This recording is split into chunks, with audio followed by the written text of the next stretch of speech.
So they looked at my dear Penny and they said, Gianna will never be anything, which is always encouraging.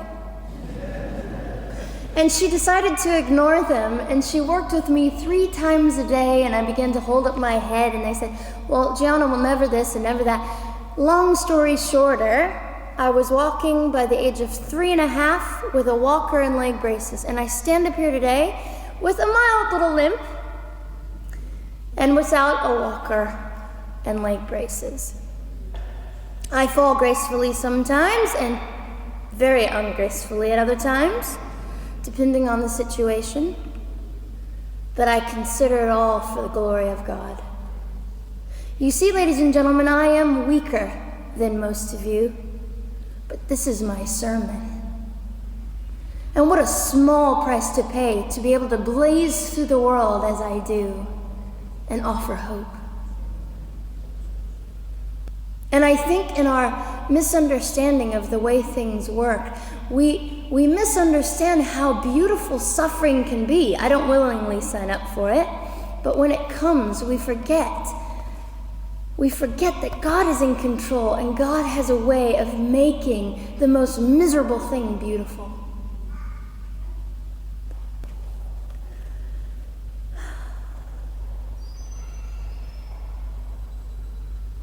I have met my biological mother. I have forgiven my biological mother. I am a Christian.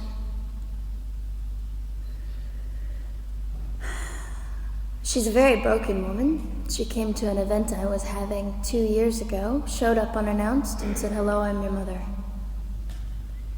And it was a very difficult day. And yet, while I was enduring all of this, you'll probably think I'm silly, but I was sitting there and I was thinking, I don't belong to you. I belong to Christ. I'm his girl, and I'm a princess. So no matter what you say, in all your anger and brokenness and rage, it's not mine to keep. It's not mine to carry, and I won't. I was saying all this inside. So ladies and gentlemen, you have an opportunity. But for just a brief moment, I would like to speak directly to the men in this room and do something that is never done. Men, you are made for greatness. You are made to stand up and be men.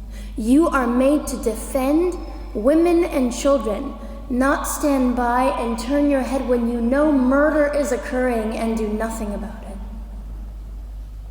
You are not made to use women and leave us alone. You are made to be kind and great and gracious and strong and stand for something. Because men, listen to me. I am too tired to do your job.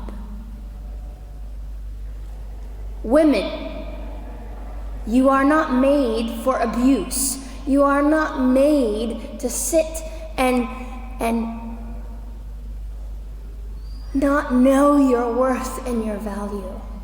You are made to be fought for forever. So now is your moment. What sort of people are you going to be? I trust incredible. I trust, men, you will rise to the occasion. To the politicians listening, particularly to the men, I would say this: you are made for greatness, set your politics aside. You are made to defend what is right and good.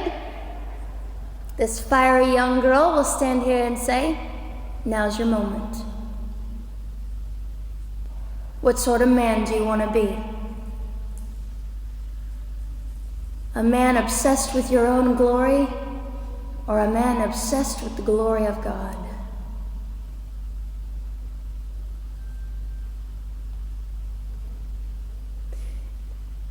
It's time to take a stand, Victoria. This is your hour. God will assist you. God will be with you. You have the opportunity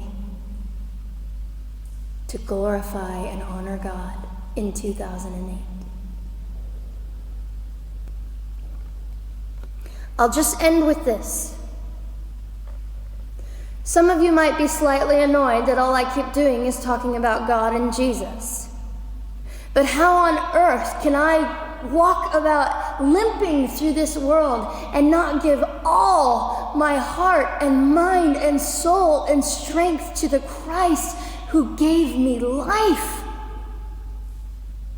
So if you think I'm a fool, it's just another jewel in my crown. My whole intent in living here is to make God smile. I hope some of this made sense. It just came from my heart. God bless and keep you.